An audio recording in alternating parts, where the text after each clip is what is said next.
আচ্ছা এই মাইকে কি ওই সাউন্ড আসার কথা? পাগল হয়ে যায়।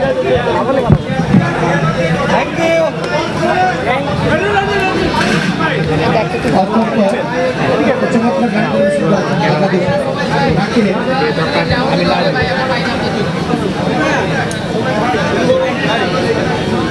হারমোনিয়াম থামায় নাই। আচ্ছা চলবে। আচ্ছা আচ্ছা এখন চলবে। শুরু করি সবাই শুরু করি ভাইয়া।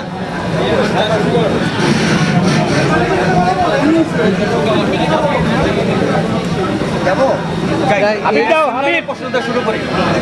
অন্তর্জালে মিমের চরিত্র যেটি সেটি সম্পর্কে জানতে হবে। শুরু করবো? ওকে, অন্তর্জালের আমার চরিত্রের নাম হচ্ছে নিশাদ, যে হচ্ছে সাইবার সিকিউরিটি স্পেশালিস্ট, এবং যে ক্যারেক্টারটা অ্যাকচুয়ালি খুবই বোল্ড, যে ক্যারেক্টারটা পুরো ছবি জুড়ে থাকবে যে দেশের একটা সিরিয়াস একটা মোমেন্ট যেই মেয়েটার হাত দিয়েই আসলে সমাধান হয়, এবং যে এটার পেছনে নানান রকম ডিসিশন নেয় এবং সেখানে কি কি স্ট্রাগল হয়, এই পুরো বিষয়টা অ্যাকচুয়ালি অন্তর্জালের ছবির মধ্যে দেখানো হবে।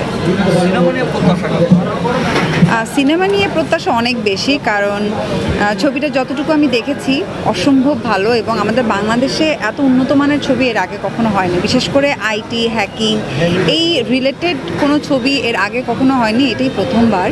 সো অবশ্যই দর্শক একদম নতুনত্ব একটা জিনিস দেখতে পারবে, কারণ এখন পর্যন্ত আমার মনে হয় তো এইটা দর্শকদের জন্য অনেক নতুন একটা টপিক এবং গল্প।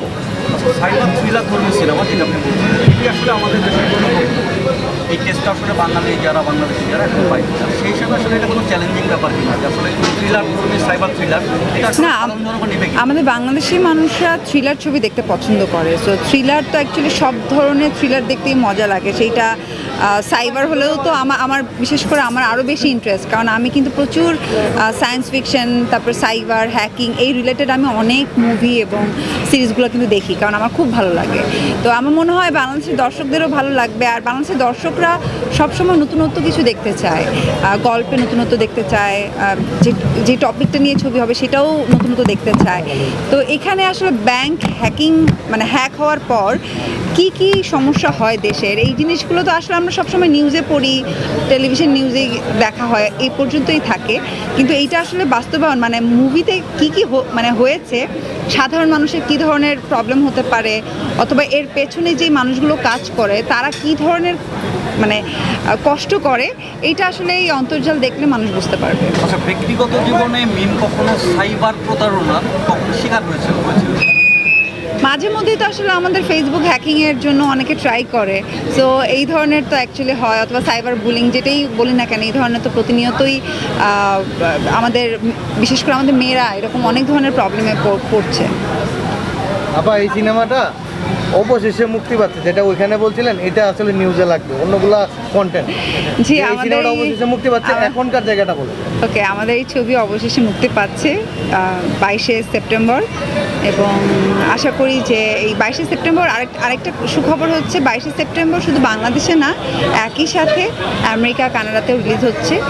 তো আমরা সবাই খুব এক্সাইটেড, অনেক দিন ধরে বিশেষ করে কয়েক মাস ধরে আসলে আমি এই অন্তর্জাল নিয়ে ওয়েট করছি, সো ফাইনালি আসতে যাচ্ছে, তো এটাই হচ্ছে সুখবর।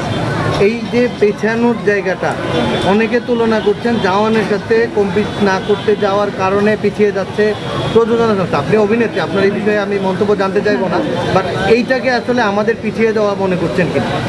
না, এটা আসলে ছবি কেন পিছিয়েছে এটা আসলে আমাদের ছবির প্রডিউসার অনেক নিশ্চয়ই এটা ব্যাখ্যা দিয়েছে, খুব সুন্দর করে ব্যাখ্যা দিয়েছে, তো ওই ইন্টারভিউটা দেখালে আমার মনে হয় ভালো হয়।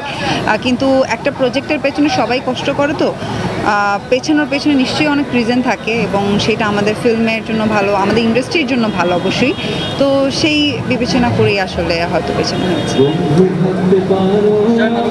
Thank you. আমার নাই, থ্যাংক ইউ, আস্তে আস্তে আস্তে আস্তে।